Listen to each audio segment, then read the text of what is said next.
So game two, the Spurs were able to take 105-104, and I just got to get this out of the way, Uncle Dave, just before we get into the whole game itself. I was screaming at the TV for the Spurs to take time out on that last possession when they got that last stop. I'm like, you have to have a set play run. You have a young team. You have to treat it like a college situation, get side out of bounds and run something and get a good look. And instead, I don't know if you blame Wembanyama or Castle. Wembanyama throws the ball up to Castle. Castle's not looking, hits him in the back, and the Spurs foul Jalen Brunson. He's able to hit one or two free throws, and the Wembanyama jump shot comes up long on the second opportunity because they went to the 2-for-1 before, and he was on the wing and he took a jump shot. Yep. That one didn't go, and then the second one was a little long, but two good looks though. Yeah. What do you think in that last sequence Well, with the the bad Spurs? news, like we've talked about all year, everybody brings up the ball now. Whereas in the old days, the guard would definitely be turned. But I've seen centers bring up the ball now. Wemby's Right. brought it up. Joker's brought it up. One of the biggest shots of the playoffs so far. Wemby brought the ball up and whacked the three. So I can't blame Castle. I can't blame Wemby, but you got to make eye contact there if you're Wemby. Timeout could have been had there. That would have been a good move too. But once you advance the ball, then you can't get it to the half court line. So that would have been a problem. But yeah, you have timeouts for a reason. We've seen it cost a lot of people over the years. We saw it cost Kenny Atkinson the first game one. Stuff like that. So we've seen all kinds of crazy crap before. You had one of the most unusual plays too, the Darian Fox end one where he looked like he stopped playing and picked up his dribble, then he went to the basket again and got fouled. Yeah, that play, which was a very peculiar one. And Karl Anthony Towns had one of the best passes I ever saw. He got the ball on the block and four guys converged him. And at the last second, it was like a Magic Johnson pass. He hits, who is it in the corner? Bridges in the corner, and he hits a three, and it brings the Spurs lead down to three. So this Knicks team, I think they're one of the best balanced teams we've ever seen from top to bottom. As Yeah, I far also as think that's just have such a common goal. It's such a rare thing today to have everybody on the same page. I didn't agree with the technical foul on Mitchell Robinson on Wembanyama. I thought at worst that should have been a double technical, but instead Yeah, Victor Robinson gets a technical. I thought that was an unusual call. I thought that those guys are just both jostling for position. You see that all the time, and sure. I didn't agree with that play. 3-point shot with Mikal Bridges. It's a three in the corner. Last second, as time's expiring. Then Shaman gets a layup on a following possession. This is all in the second half. And Vassell makes a 3-point shot and gets fouled and converts a 4-point play. And so the Spurs at one point are up 12 in this game. Cat outplaying Wemby only two for four from Wembanyama in the first half. I mean, just Yeah, four shots in the first half. I mean, what you had kind of a game similar to that, right? In the first game where you wanted him to be more yeah. aggressive. So only getting four shots in the first half. What do you attribute that to? Him just not being aggressive, or the Knicks doing a great job on defense and denying him looks? I still think offense, the way offense is played and how skilled the guys are today, you can run offense if you want. Sure, the ball pressure matters night to night, but you got to run better offense than that. I mean, again, he can't post up. He's not a guy that can post up, but you got to isolate him on the elbow. You don't have to post up without, in the traditional sense, you could post up and do a reverse pivot. David Robinson and Tim Duncan never posted up a day in their life, but they reverse pivoted when they got the ball in the post. And that's what I don't know why they don't do this with Victor Wembanyama. If you want to throw him the ball in the post, throw him the ball, he'll be 8 feet from the block. No big deal. Have him reverse pivot. Now you're in the post. Now it only gives him one dribble to help, gives him less time to help, leaves shooters more open if they do help. I mean, I don't understand. This is not complicated. Yeah. Tim Duncan reverse pivoted his whole life, and so David Robinson, so Jack Sigma from way back in the day, you guys who have been around a long time. I mean, The crazy thing is David Robinson was there at the game. Tim Duncan's at the game, so they're still involved. So it's not like these guys are not involved in the program. And Greg Popovich is still around the facility and the team. You give the Knicks credit, though. I'm not just saying this is all sure. the Spurs. The Knicks are just playing great as well. I mean, Landry Shamit's thriving in his role. I mean, 5 for 12. hitting clutch shots. Deuce McBride, they just all, like you said, have just bought into their role and are just playing great. Not to Yep. be too corny, but this is the type of team, though, where if you look up the definition of a team, I think the way the Yeah. Knicks are playing, because there's not many possessions they have either where you're like, that was a terrible possession offensively or defensively. They're really just really sound. During Mike that Brown's got comeback, to get it. they took a couple of quick threes. I thought Yeah. Jalen averted to early season Knicks where he's trying to do too much. They let that lead come back too quick. They let it Yeah, it's one thing when a team comes back. When they take 8 points off the lead in a minute and a half, I got a problem with it. But you had some just incredible plays. Wembanyama, he misses a 3-point shot, and Jalen Brunson comes right back down the floor and hits a three over him, and that extended the Knicks lead to 10 points. I mean, that's just an incredible shot, shooting a 3-point shot over a 7-4 guy. It was like Steph Curry's in the Olympics. You launch a Yeah, shot over a 7-4 guy. I just can't get over like how quick these leads dissipate. I know, Yes. like Yeah. and again, the Knicks are in a tough spot. You want to slow San Antonio down, but the Knicks want to push the ball so that San Antonio can't set their defense, which is very tricky to do, to not get involved in that kind of game. Because when you get San Antonio in the half court on offense, they're not the same team. Yeah.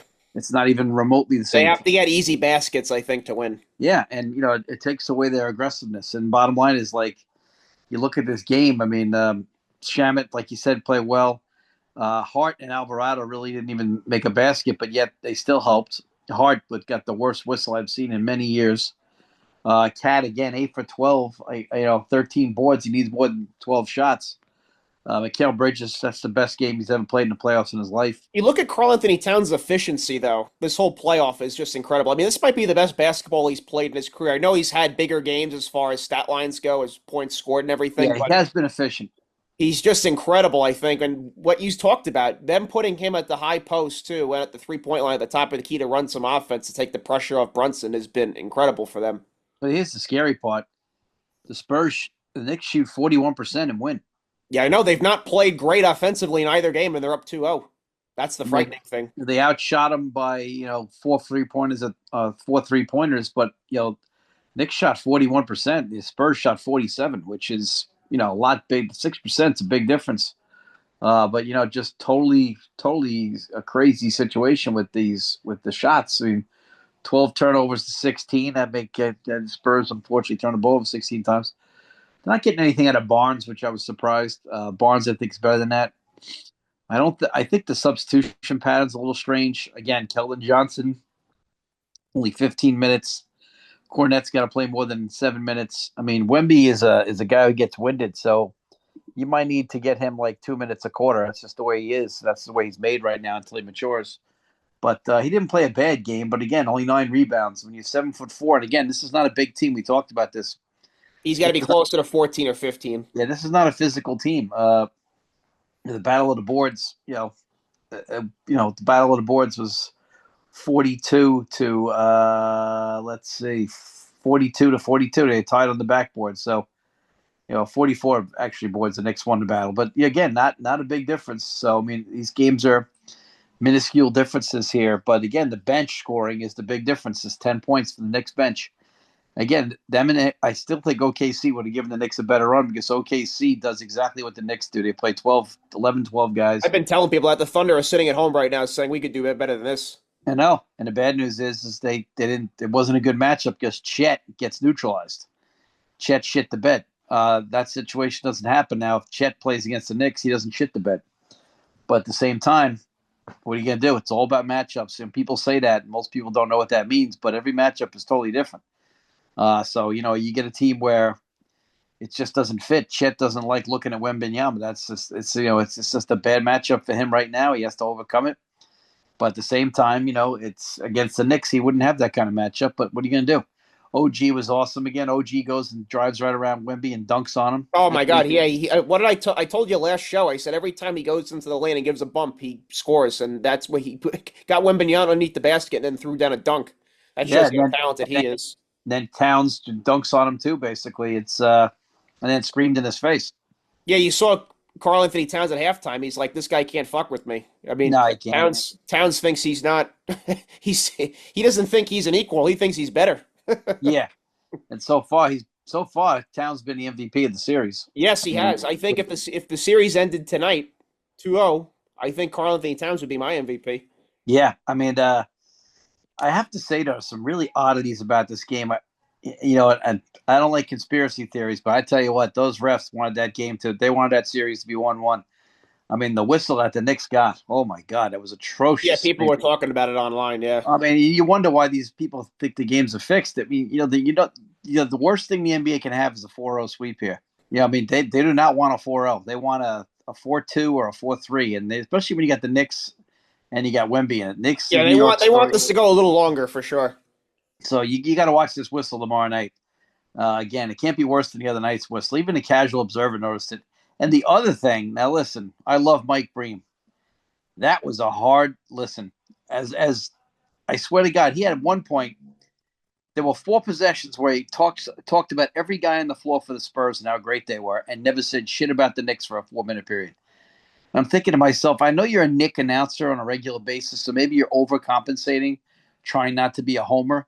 But man, was it a tough listen. I mean, he went right down the list. He was talking about wonderful Vassilic, Champagny, Wembanyama, Castle, Fox. People, the Knicks are winning the game. Right. Knicks are up 1-0. Nothing about the Knicks. I like I said, I know he's trying to compensate, but Jesus Christ! I mean, it was the first time in my life. It was a hard, and I don't mind the other 2 guys. Dick Jefferson's done a great job.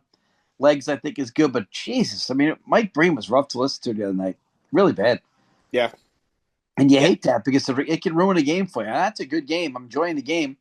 Again, like I said, the Knicks got a shitty whistle, so then I really started to root for the Knicks hard because once I feel like someone's getting screwed, I'm rooting for them. Yes. So, and I boy, oh boy, they got. I mean, those 2 fouls on Towns, 3 and 4. Yeah. That totally that they're ready to blow them out right there. Yeah. Yeah, they were. They're ready to finish them off right there. Just ready to run away with that game, and they just got hosed. But you know what? They still won, thank God. Harper 6 for 12 for the Spurs, nice job. Fox a lot better, but still not good enough. Castle 5 for 14. Again, Champagny only had 8 points tonight, but it's weird. They're not. People talk about their depth. Keldon Johnson, I know, was the 6th man of the year, but I got to ask, how is that? How is he 6th man of the year over Harper? I Did don't think he Keldon did. Johnson have a better year than Harper? I bet you didn't. Johnson, as 6th man of the year, has been playing. He played 8 minutes and he played 15 minutes. This is something's weird there. And this is what happens. People sometimes get in these games and they forget to you kind of have to ride the guys that brung you. I know you got to make adjustments and stuff like that, but you do have to do some things that, Keldon Johnson can probably rebound a little bit better for you. He has a little bit bigger body, but at the same time, they just don't have a power forward. And you can see they're not going to go with the double bigs. And, Yeah, that was kicked around like you talked about with Sam Mitchell talking about it, and even Sam Mitchell's been talking about it. You're not going to put Plumlee in there or Biyombo, I guess. I'm surprised Harrison Barnes got this bad this quick. I mean, he is 6'9". I mean, Harrison Barnes is a guy that could help you on that backboard if he would just focus he on it. only But played 4 minutes exactly, but he last is game. not. Maybe he's deteriorated that quick. We're not in practice every day. I think the kid Carter Bryant's done some good things, but I guess they don't feel comfortable with him out there. But if you look at it, the Spurs are playing 6.5 players right now. That's not as deep. The Knicks, on the other hand, I mean, Jesus Christ, the Knicks are playing, legit 3, 6, 7 guys, and then 2 more. About really playing 9 guys right now. It's just it's a different situation. They're playing 9 guys religiously in these games, and it shows. It makes a difference. They're getting something from everybody, whether it's defensively with Alvarado and Hart. But I mean, if Mikal Bridges goes 8 of 13 with 20 points, I mean, I don't see how you beat this team. No, that's what he said before the series. I told my buddies at work, I said, Bridges and Hart play well, you win. Because the other 3 guys are going to play decent. Yeah, like you And said, Brunson was not efficient the first game or this game, 7 of 25, but it doesn't incredible. matter when everyone else plays great. You could live with that then. I mean, when you have Landry Shamet going 5 of 12 and you have McBride hitting a couple shots and Towns 8 of 12 and Bridges 8 of 13, it just seems like this Knicks team, when they need a big bucket and a big play, that's what they get. This is just a group where I think it feels like just a team of destiny because you It have does. just It does. It has that feeling. I've been around a couple of those in my life, and that role just feels like it goes. It's just the weirdest feeling ever. You can't put your finger on it. You can't say why. It just happens, and then right. you spend the rest of your life looking for it again. You can't recreate it. Yep, because this team, they've come back from down big 20 points. They've had their biggest playoff comeback in franchise history this season. Then when they get leads, if the other team comes back, then they're able to make a few plays to hold them off like they did the other night against this Spurs team. Very mentally tough group. Like you said, Yeah, it's a very cohesive unit as well, and they just have enough talent where they're able to just come yeah. out on top. Well, Really, really incredible. several things that are weird about the next game. I would say that the fake ticket market is going to make a ton of money here. I'm guarantee you somebody's going to buy some bad tickets here. Right. The fraud, and the modern day fraud in the tickets is so advanced now with the computers and things of that nature. You're gonna get people who just want to say they were there, forking over hundreds and thousands of dollars, and going to get taken. That's one. Two, there's Knicks fans have been touching the money the last couple of days. I get a little nervous about this.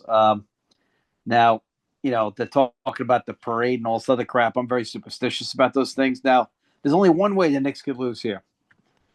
This crowd is going to be a crowd that we've never heard in the Garden since Ali Frazier, which if you have to go back and watch it, this is going to be a crowd that I've never heard before in my lifetime, even because Ali Frazier was before me a little bit. I'm like 5 or 6 years old. It's not good enough for me.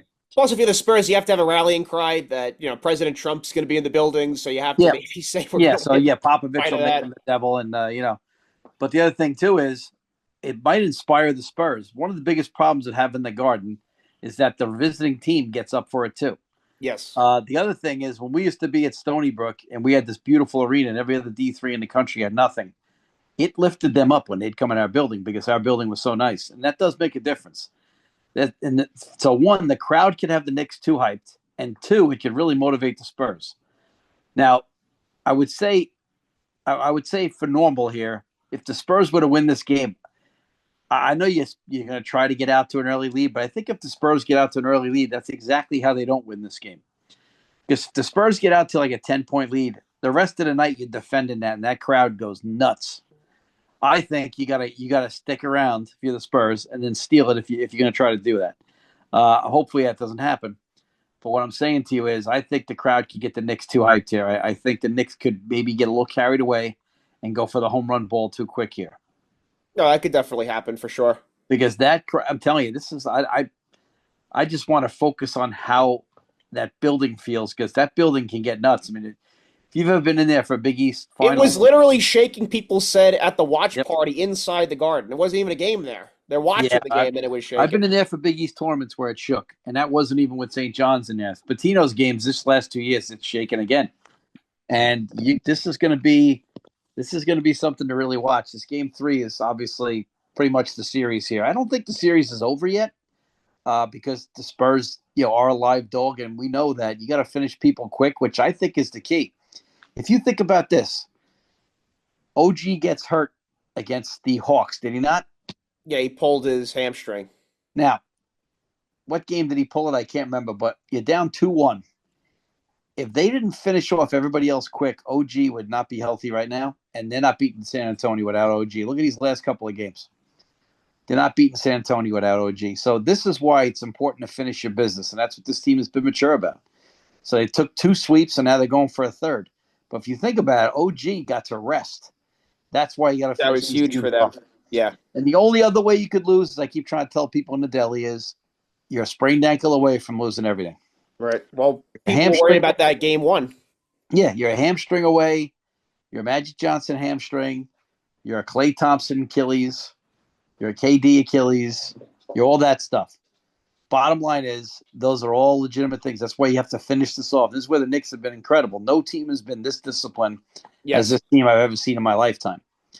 Like I said, this is the hottest team maybe I've ever seen. I don't think it's the best team I've ever seen, obviously, because Knicks fans will get carried away and say that, but it is the hottest team I've ever seen. I mean, they've played at high of a level as I've seen for an extended period of time. It's just incredible. I can't recall a time Sure. where they've just, like you said, in the other series too, they were blowing teams out. I mean, the after that game 3 against the Hawks, it's just been killing people. And the other thing is, when the Warriors had that big streak, there were a lot of close games where they came back and won. The Yes, Knicks aren't having too many of those. Knicks is smacking the shit out of people. right, right. And they're able to win the close games too, which not every team is capable of doing. And to be able to have a 13-game winning streak in the NBA, I don't care what the situation is. It's just really Yeah. impressive. Yeah, so But we got to you watch this whistle tomorrow night. Got to see if they get too excited by the crowd. There's some big things to keep an eye on tomorrow night because it's still not over yet. If the Spurs ever get Game 3, we're gonna have a new dog in the fight. They're gonna feel rejuvenated because don't forget they're young enough, and the one advantage of being young, the only one, is that you're stupid. And so you might walk into this game tomorrow night and not be intimidated. You might walk in there and be like, "This is fucking great." right. Plus, also you have to factor in everyone thinks it's over now in the city. And a lot of basketball fans in general think that this series is a wrap. So if you're the Spurs, you're like, hey, let's go out here and take one because you have to. This is the thing now. You have to win 2 games in the Garden, then you have to defend your home floor. I mean, that's a tall task. Yeah, well, you got to win 4 out of 5, and that's hard to do. My point is, if you could ever get a split at the Garden, you go back home, you try to defend home court, and you put the pressure on the Knicks in Game 6. Hmm. That's how you have to look at it. But at the same time, I just feel like you got to watch the crowd tomorrow night for the Knicks. Don't try to get the home run too much. You can shoot your best shot in the first 5 minutes and never get back. But if I'm the Spurs, I know you're going to try to get out ahead. But at the same time, they get out to like a 10-point lead early, I think they're going to lose because the crowd just wills the Knicks back in these games. This place is going to rock like you wouldn't believe. Yeah, like I said, I So, joked around. We'll be able to hear the game from where we are in Suffolk County. yeah, and I'm sure the watch parties are going to be exciting again, and all this other bullshit. Even though there's like a bunch of idiots on Do the Do you people going. think that OG got fouled, Uncle Dave, in the corner on the 3-point shot? He did. It was a cheap foul because it's just a play where he wasn't even. The guy really just reached in. I think it was Castle, if I'm not mistaken.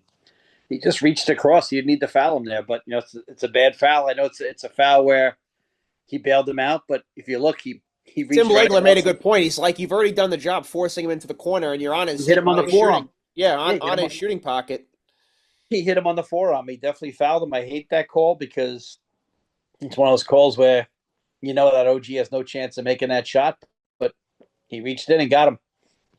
You know, that, The poor nuns have had to sit and watch the Spurs drop 2 at home. But I will say it was exciting. You had Vassell a transition 3-point shot, and then Harper got a bucket on Jalen Brunson. The game got tied at 97. That was an extremely exciting point in the game.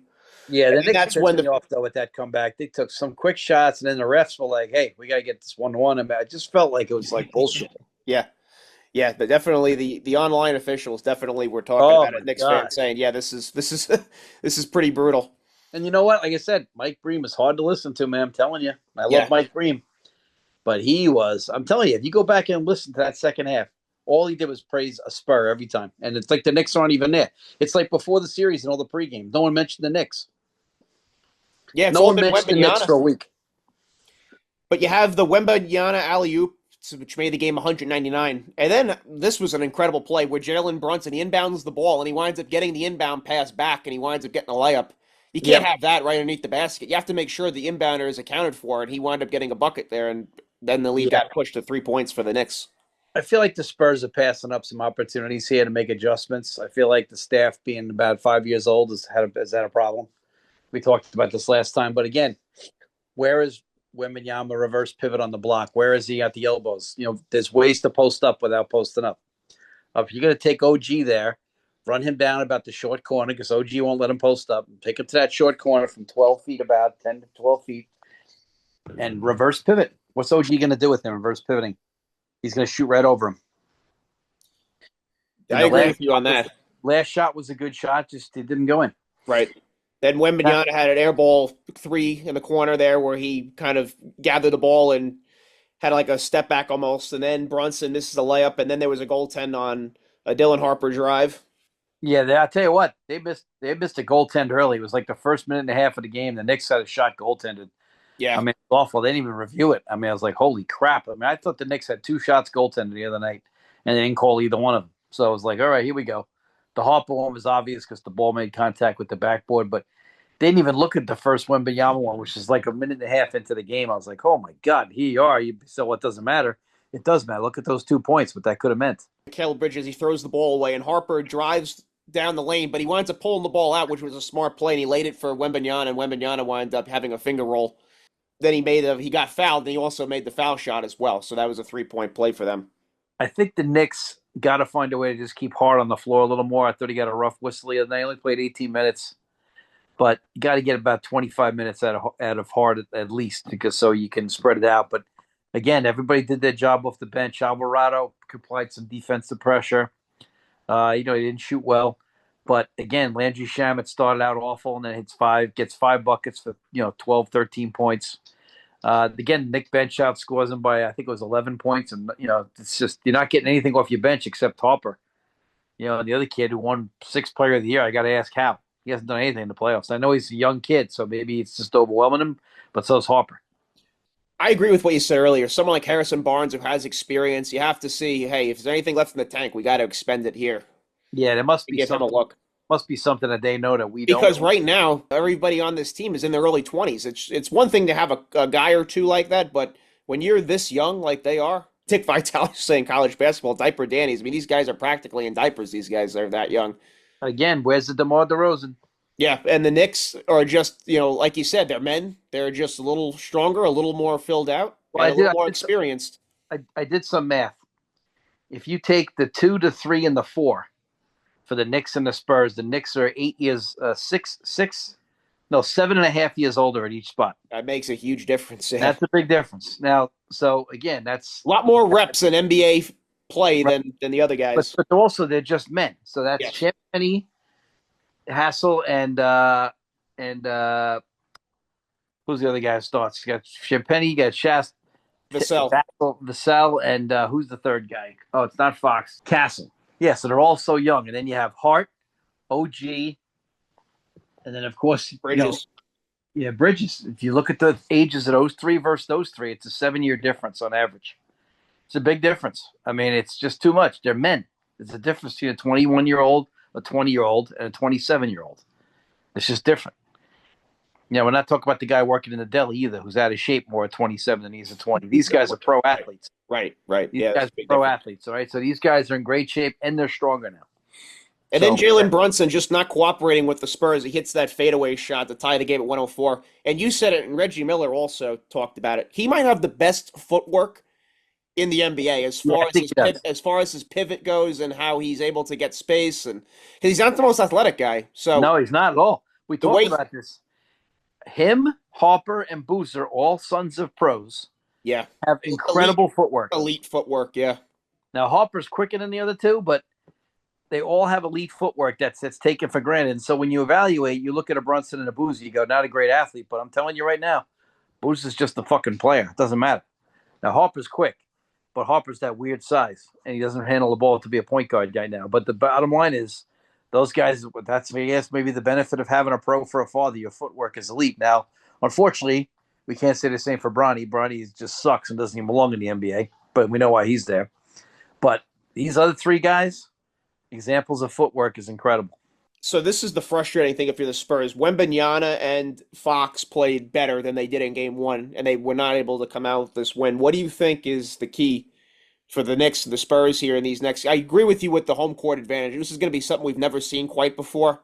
The Knicks up 2-0 at home, so that's going to be huge how this crowd is involved in it and how these teams react, because the Knicks also, they could have a situation where maybe they want it too bad and they're not quite in sync. We've all been there before in athletics where you want something so bad where you just misfire because you're just in that mode where you just want to get it done that badly. So I think the Knicks maybe might be able to suffer from that a bit if you're the Knicks. Yeah, and also Jalen Brunson shooting 19 for 56.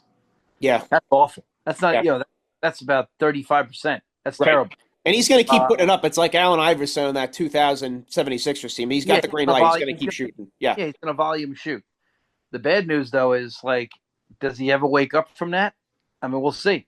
Maybe he's more banged up than we know. He's never going to say anything. Fox tried to get him off his game by talking to him. And I liked Brunson's response. He just stared at him. He even opened his mouth. Yeah. That's typical. So, again, son of a pro, understands how to handle it. But, it's just, I don't know, which one's going to give? I mean, if you would have said, we got, Jalen Brunson shooting about 35% for the series, you'd feel at least it's going to be a 1-1. But at the same time, Wemby didn't do a lot either in the first game. This game, he was much better. Shooting percentage was a lot better. If you look at his shooting percentage, he was 11 for 21, which is excellent. But again, 9 rebounds. But again, 4 turnovers.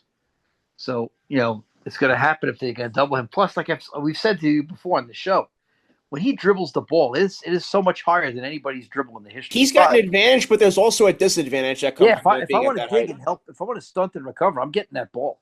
Yeah, and I don't know how you wouldn't.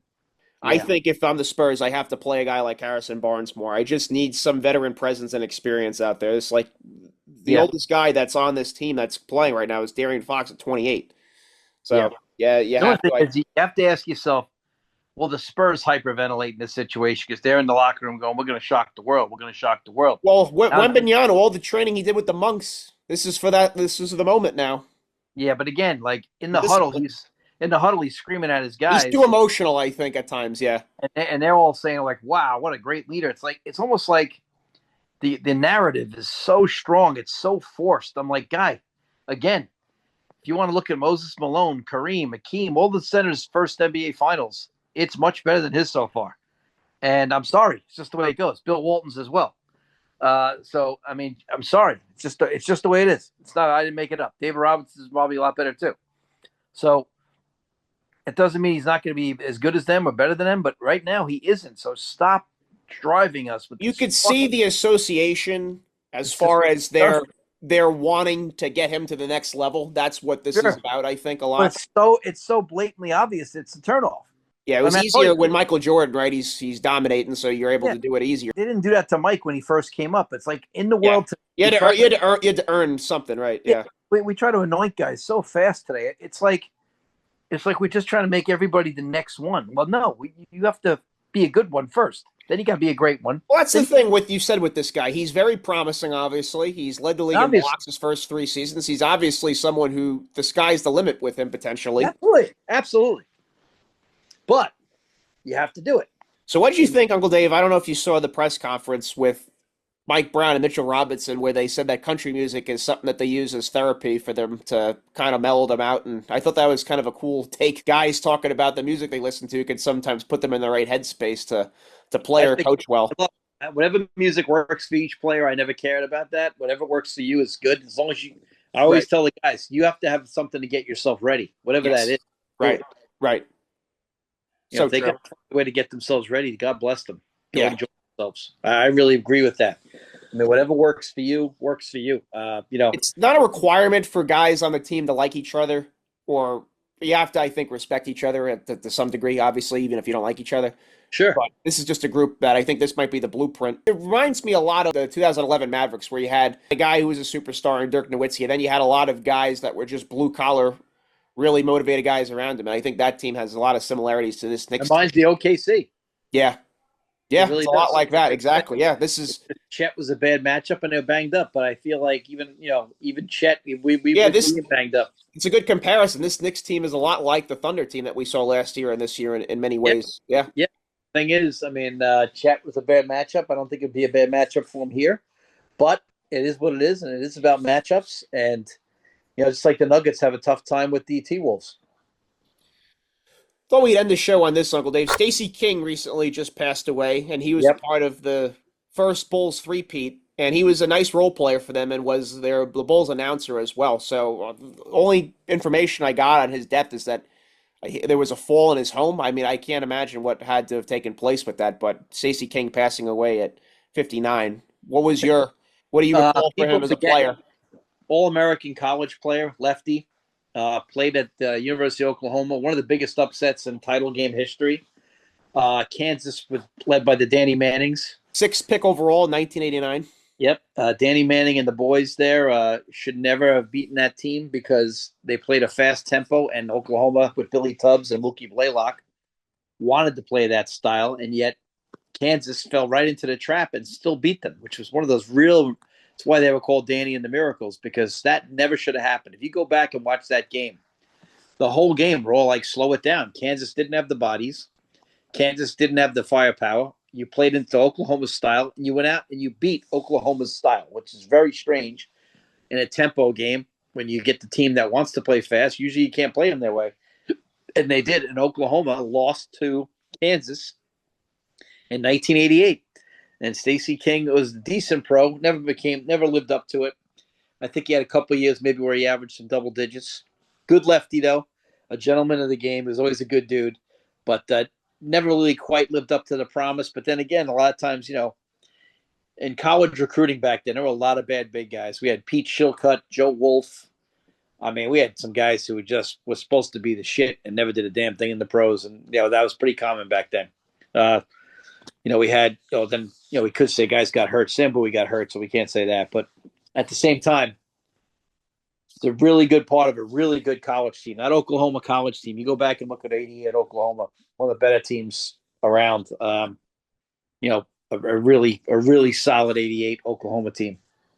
But Kansas, had Danny and the Miracles.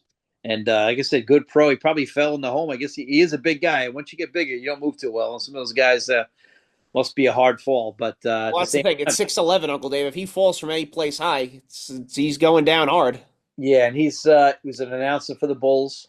Sorry to hear that because he seemed like he was a lifer for basketball.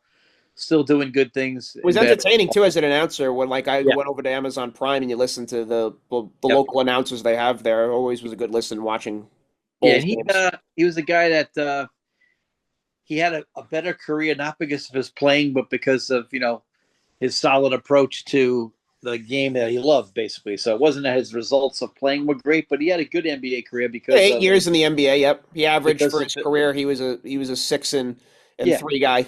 yeah. But I mean, for me, what makes his career a good NBA career is that he continued and announced and stayed around the game. So to me, Yep. that makes his career a good NBA career. Was it a great NBA playing career? No, but he was a quirky lefty scorer. He could definitely be effective.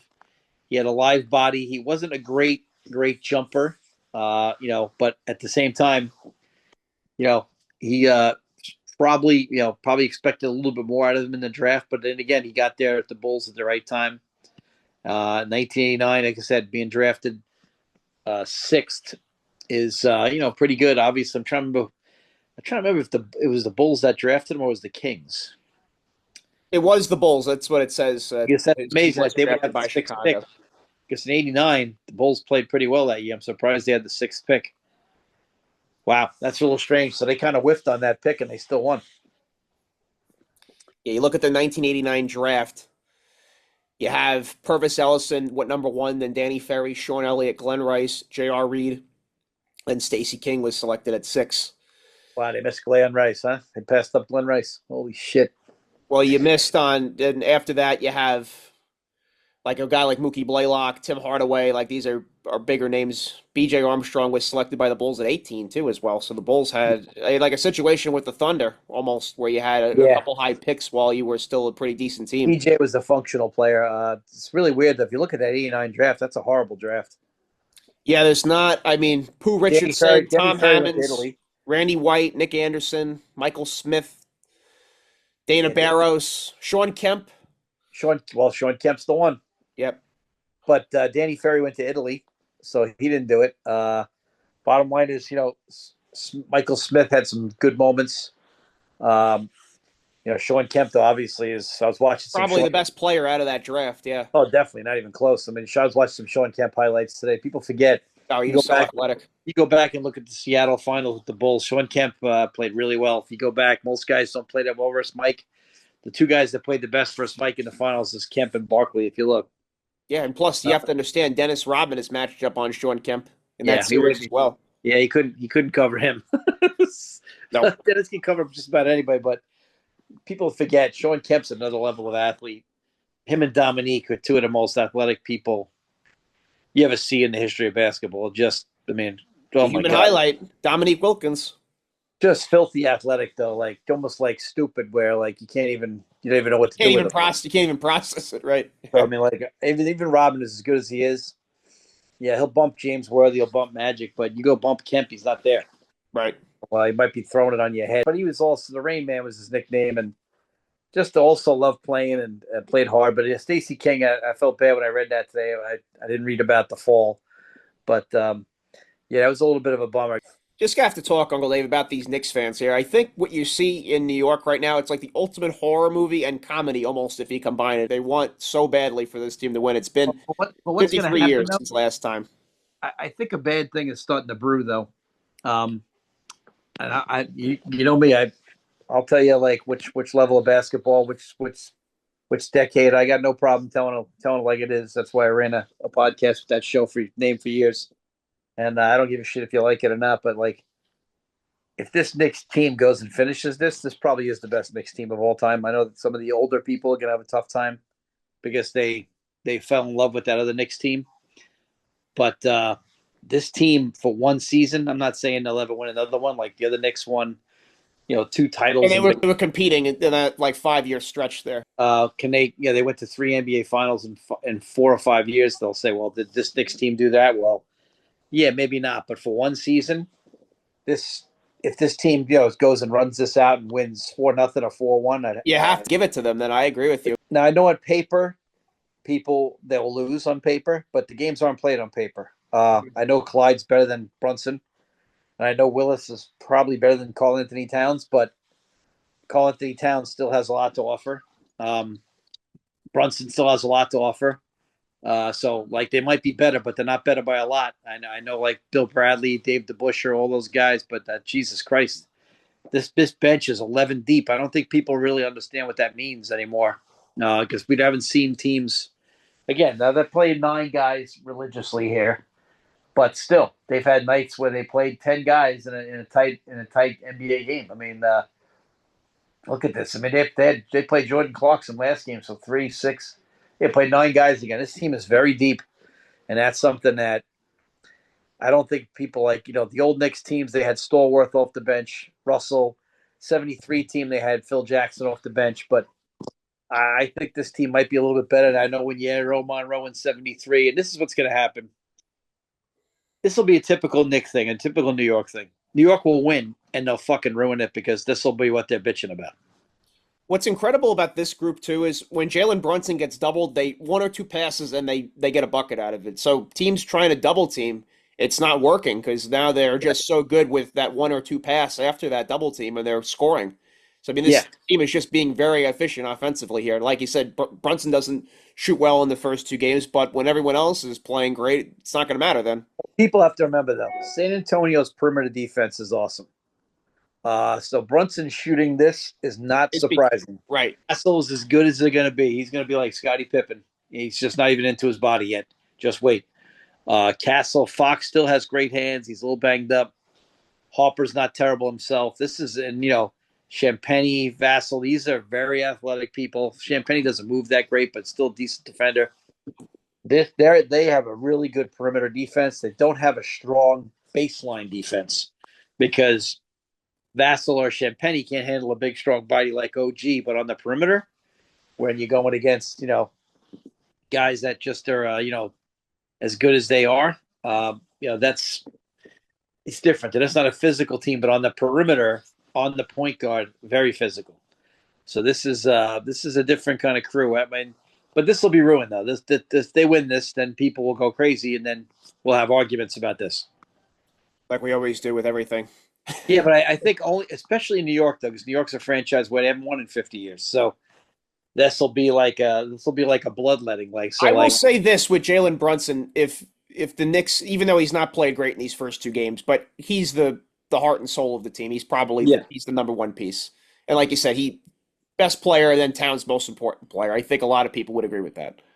If they're able to win this title, I think you have to at least put him number 3. And if you want to put Frazier and Reed ahead of him, Ewing played his whole career here. If Brunson resigns and finishes his career here, I could say yeah. But if he like goes and gets a contract and he's somewhere else in a year or two, I'd say I don't know. We can't just go by titles. I know it's a huge part, especially in basketball. But I mean, if he finishes his career here, I'd say yeah. But if he doesn't finish his career here, he plays 5 or 6 years here and then goes somewhere else for the big bag. I think he'll do. But if he does, I would I bet the understand. Mavericks, Uncle Dave, you had Luka Doncic and Jalen Brunson on the same team. Now you have neither of them on your roster. Well, I think the Kings are even worse. We talked about this. The Kings had a coach. They had players. I mean, yeah, Jesus Christ. It's just, you wonder why people are who they are. Yeah, I've heard that conversation, Brunson or Ewing. I get that.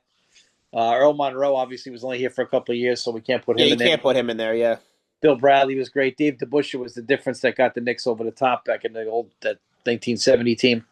But at the same time, everybody's gonna ruin it. And with the Knicks, it's such a relevant discussion because it's been 53 years, and that other team has been romanticized. And I've said for years that '90s Knicks romanticism crap is bullshit. That was not a great team. They were yeah. never a great team. They were just a style team that beat the living crap out of you. And Chuck Daly invented that, and Pat Riley took it to another level. Now I know they ran into Mike and the Bulls, but that was not a great team. Patrick never had a great second player with him while he was in his prime. Dominique Wilkins turned down money to turn down a chance to win to go to the Celtics and take the bag. and that's when that team's best chance. They picked up Orlando Blackman after he was done. They picked up Kiki Vandeweghe after he was done. Sprewell and Houston got there too late. If he had a young Sprewell when Patrick Ewing was young, he'd have a title. Yeah, I think that plus when he gets there in '99, he couldn't play anymore. He wasn't even in that finals there. He was hurt. Exactly. So he's not the same guy anymore. But the bottom line is, this is going to if just leave it up to New York though. If the Knicks win, this is what will happen. It'll get ugly. Amongst other Knicks fans, Think of any other franchise I've heard that about in basketball. And the Celtics have more history than anybody, and I don't even hear that. they've done so much winning. I think it's maybe a little more unique for them in that People sense. know Tatum's not Bird. I mean, Tatum and Pierce is close in my book, but I think Tatum gets the nod. But Brown is a great player, but Brown's better than DJ. I'd have to say. At the same time, like I just don't hear these arguments amongst No, the Celtics. no, I think Havlicek gets lost in there somewhere because he's very underrated. Dave Cowens. But this Dave Cowens, this Nick thing is going to get fucking ugly. I'm telling Even you. if they win, like you said, it'll get ugly. No matter if they lose, they win. It's going to be ugly no matter what. Oh, if they lose, it'll be a gag. But if they win, it'll turn into this, and it'll be World War III. And then everybody says the game was played with plumbers. And Walt Frazier got 36 and 19 on Jerry West in Game 7, which no plumbers there. But at the same time, like people will get stupid about it instead of just analyzing it for what it is and understanding that there's obviously, again, so few people sit back and know what they're looking at. It just drives you crazy. Statue of Liberty might be floating regardless if they win or lose. I hope they win because I just can't stand this pushing the Spurs narrative. It's just making me want to puke. Yeah. And De'Aaron Fox gets a lot of money the next couple of years, so they might not be back. The Spurs still a couple of good role players away. They're going to need one or two role players for cheap, and Fox's contract is not going to give them cheap. They're going to have to find that diamond in the rough. They're going to have to find that Lou Dort. They're going to have to find a Caruso, a guy that's not going to take a lot of money. That's what they're going to have to find. That's got some experience as well. Yeah. Don't find a guy like that. This team could be, I guess, again, the West is not going to suck. The Warriors are going to take one more run. I don't think they're a threat, but they're a team that can make you sweat for a couple of games. And then if the Nuggets would ever go over the second apron and spend some goddamn money, I'd break that. If you're not going to spend with Joker there, then you need to move on. Get rid of him. What do you make, Uncle Dave, of Steph Curry meeting with LeBron James potentially for a Warriors LeBron James? I told you that I thought he could play the 4 there. I think he could play the 4 there and even some backup 5 after he comes out for the 4. I really believe that. In modern day NBA, at 6'9", he could be a backup 5 when he's not starting at the 4. When he comes out of the game, he could be a backup guy. They still need a center over there. I'm not happy with that team that just keeps recruiting white lacrosse players to play basketball. And Kristaps Porzingis, you don't think is that? No, Kristaps Porzingis is soft, never healthy. Draymond is Draymond, but they got to get some more. Jimmy Butler this playoff Jimmy shit is dog shit. They need their Tyson Chandler or Clint Capella. Yeah, they need a couple of rim protectors, need a couple of guys who are lob catchers, but that's what I'm saying.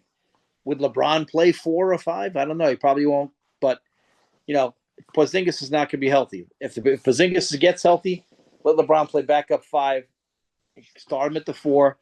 Porzingis goes out, you put LeBron at the backup 5. I mean, he could do it. He's good enough to do it. Absolutely. But will he do it? Maybe. I mean, you also need another guard to go with. I mean, it's Butler and Steph. Who's running the team? I know Steph can play point, but is he really playing point at that point? I mean, if no one's sagging, if people are going to sag off of Butler, they didn't do that with Clay. You could spread the floor. Steph got away with playing point in that situation. You're not going to get away with that anymore. No one's crowding Jimmy up 25 feet.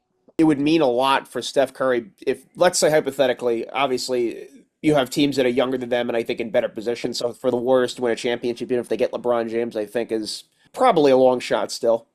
I don't know. I think LeBron's going to take it as romance that Steph courted him. I think that means a lot to LeBron. He's like But also, though, for Steph Curry, let's say you win a championship with LeBron James. That means you would have gotten Kevin Durant to come to you and win a championship for him. Yeah. And then with LeBron James, I mean, for Steph Curry's resume, I think that would be incredible. Plus, he would have brokered the deal. Yes, like he did with the Kevin Durant thing, though. The meeting in the Hamptons that they had, and Steph Curry was the guy who was the organizer of that. If I'm LeBron, I definitely would listen. Now, I don't know what happened. Absolutely. I don't know what happened. Plus, it makes sense, too, because he has a relationship with Steve Kerr and Steph Curry from the USA Basketball. Plus, the bad news is we've seen this thing not work with Steve Nash, Kobe, Ron Artest, and I forget who else was on that team, but that team was a disaster. We saw the LeBron disaster with LeBron and Carmelo and all these other guys. That was a freaking disaster. We've seen these All-Star teams not work before. The Rockets in '96 and '97 was a With little later. Barkley and Drexler They got hurt, so that was a little different. and But Scottie Pippen. at the same time, we've seen this all tried before. I don't think it's going to work, but they'll still be good. And I'll tell you what, they'll sell tickets. And the NBA, Oh yeah, the NBA would love that too because that'd be a shot in the arm, I think, for the association. they'll be on Christmas Day. They'll be on every first night of the NBA, the Friday night, first Friday night of the NBA playing. They'll be all over the place. My point is, I don't think you're going to win with that team, but at the same time, you could definitely make some noise. They're just going to have too many injuries. Steph is now missing 25 to 30 games a year. Draymond's getting suspended and missing 10 games a year himself. I mean, LeBron's going to miss 10 games himself. So, Jimmy Butler's never played more than 60 games in like a decade. So that's not happening. So you're going to have to get some other pieces. And with that roster, can you find four other players It for that depends. little money? Is LeBron James willing to take a haircut as far as his contract goes and the money that he'd be taking? Yeah, well, I don't know. It's a pride thing. I guess it To matters. play with Curry and Green and with the Warriors, maybe he would. Maybe that's an opportunity. I think to play with Curry, he'd do it. Yeah, I think so as well. That would be unique. I wouldn't rule it out. I wouldn't rule out. I would rule out if they got rid of Draymond. I even wouldn't rule out Durant going back, but Durant won't go back As long as Green's there, yeah, no way. But at the same time, like I said, I think LeBron could play backup 5 and some 4, and they could Oh, be he very could for effective. sure. Absolutely. I mean, I wouldn't Love want to him see playing it. I wouldn't want him playing the 3, maybe in a couple of spots here or there. But they have some other guys. Moody's got to get healthy. They have some guys there, so they've got to get a little deeper. Like I said, they're going to need their Lou Dorts and their Carusos, and where are they going to get those guys? They're going to need Deuce McBrides. They're going to need guys like that who can come in, a Toppin or guys who can come in, play a little defense, give you something off the bench. They're going to need that, and those guys are so valuable in the NBA these days. Grayson Allen, guys like that. That's what they need. Yep, that's where the GM has to do their work. And are they going to find those guys? That's the problem. And are those guys going to be able? Are they going to have enough money to give those guys with LeBron's salary? And he's going to want his 50 or 60. Where's your Udonis Haslam? Yeah, well, Udonis is a great announcer too. No shock there. He's good at that too. But my point is, you got to have guys that are willing to, guys that maybe just. That's why you got to get that hungry guy at the end of the bench. He's still trying to prove crap.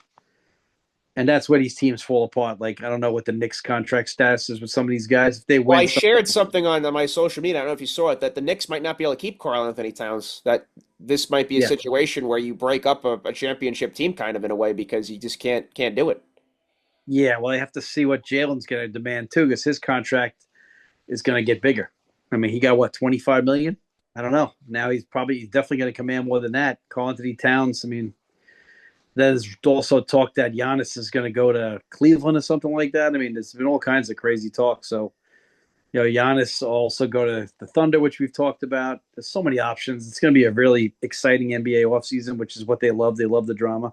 Right. So Karl Anthony Towns, he has one guaranteed year left and a $61 million player option for 27-28 with a 4-year, $272 million extension on the table. Second apron concerns could complicate the long-term picture in New York. That's what the story is here from Sam Amick. He's a Jersey kid. Karl Anthony Towns is more emotional than people think. I can see him staying and trying to figure it out. Yes. He's a guy that if he wins here, I think it would take the National Guard to get him out of here. I agree. I think he would reconsider. He does seem like a very wise type of individual. He seems like a normal human being in a lot of ways. Yeah. Kind of goofy too as well, which I like. I think that's really endearing. Yeah, I think there's some other things there that might keep him close to home. I mean, I don't know. But the thing is, like, you never know. Sometimes people get, $70 million. And, I guess you want to listen. But he's a guy that, I don't know. I hope he stays. If not, he's going to get, 70 from somebody up. But then again, he's going to go to a bad team and he's have to build all over again. Yeah, he's going to go play in Sacramento? I mean, this is a special situation. You really would want to consider whatever you can do to keep yourself here. Plus, if they ever do pull this off and win, the opportunities commercially here, there's nobody like New York. No place like New York. I mean, him and Brunson would be offered keys to the city, basically. You would be as strong as any politician. Yeah, and so that's the trap of trying to repeat with all that crap. But at the same time, like in New York or LA, these are media capitals of the world. Yeah.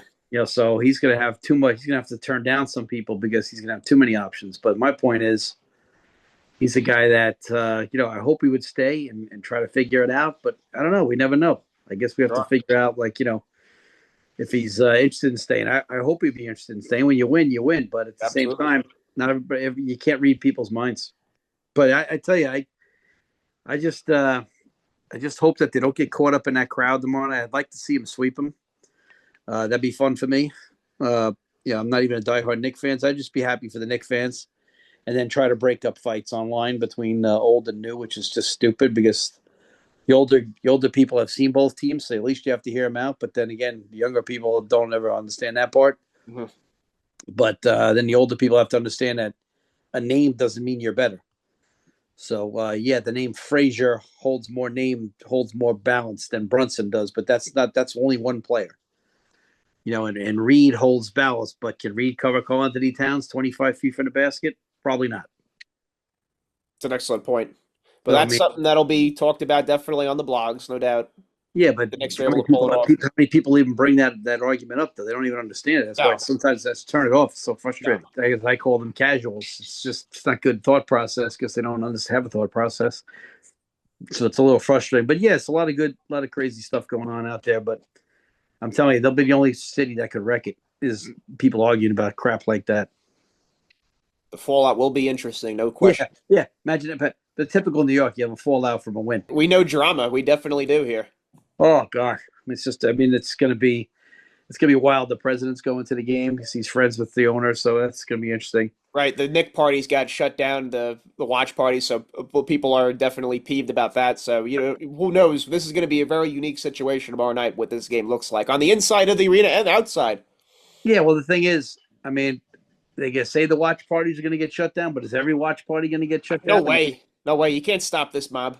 If you're buying tickets for this game, which is 7 grand to get in, you have to get there 2 hours before tip off. They want people there that early for this, for security measures. yeah, so the food people are going to be making some crazy cash. Oh my God. Yeah. No, it's going It's to be going to be nuts. interesting. Interesting night. It's going to be the place is going to rock tomorrow night. That's all, folks. Live long and prosper. May the force be with you. Enjoy game 3. Later.